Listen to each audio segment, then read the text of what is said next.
last, Little Red Riding Hood, who had completely forgotten about her meeting with the wolf, knocked on the door of her grandmother's cottage.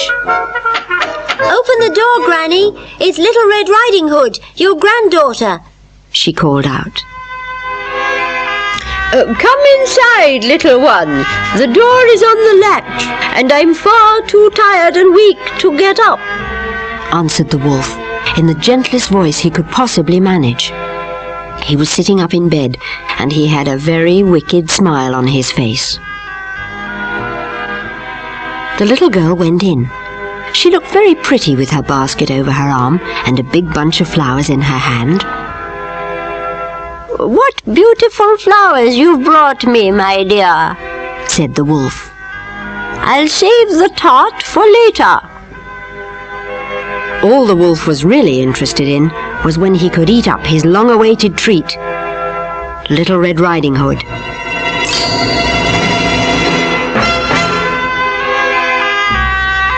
He fidgeted under the covers, but he didn't want to frighten the little girl away, so he stayed calm and put on a good act. "How are you, Granny?" asked Red Riding Hood. "Ill, very ill," answered the wolf feebly. "I have a cold and keep sneezing."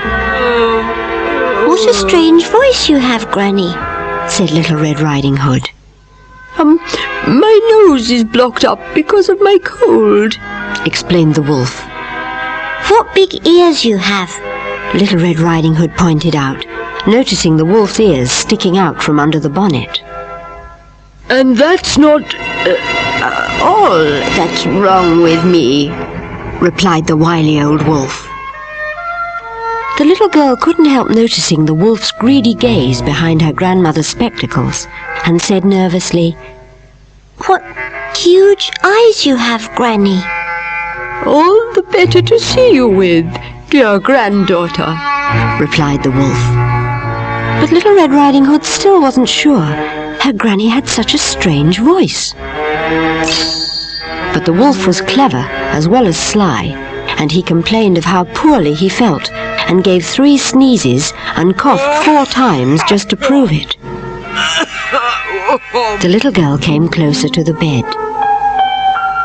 "What a big mouth you have," said Little Red Riding Hood, suddenly alarmed. "All the better to eat you with," snarled the wolf, and he jumped out of bed and gobbled up Little Red Riding Hood in one mouthful.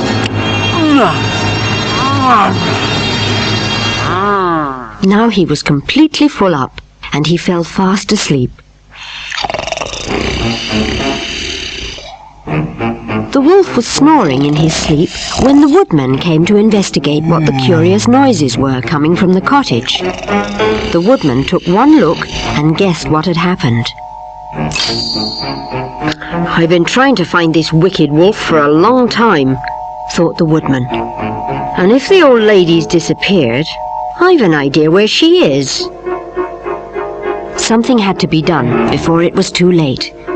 He aimed his gun carefully to daze the wolf and shot him. Then he turned him upside down like an old sack and shook him really hard. Out of the wolf's huge mouth fell Little Red Riding Hood and her grandmother. Oh, dear me. The lucky pair were a bit dazed, but apart from that, they were none the worse for their strange adventure. "Thank goodness the greedy wolf swallowed us whole and didn't take any time to chew," said Little Red Riding Hood. "I'm still a bit frightened, but at least Grandmother is alive and well." She turned to the woodman. "Could you hold my hand and take me home to my mummy, please?" she asked him. Luckily for Little Red Riding Hood, her adventure had a happy ending, and she promised she wouldn't stray from the path or talk to strange wolves ever again. Soon after Little Red Riding Hood and the woodman had left, the wolf, who had only been grazed by the bullet from the gun, woke up. Where am I? What happened?" said the wolf, who was feeling a little shaky. Granny looked at him and gave him a very good telling off. "You've been very, very bad indeed, you naughty wolf," she said. "How could you have been so wicked and frighten a sweet old lady like me and my lovely granddaughter?" I'm very sorry," said the wolf. "I promise never to be wicked again." When the wolf said this, Granny took pity on him and let him come and live with her as a watchdog.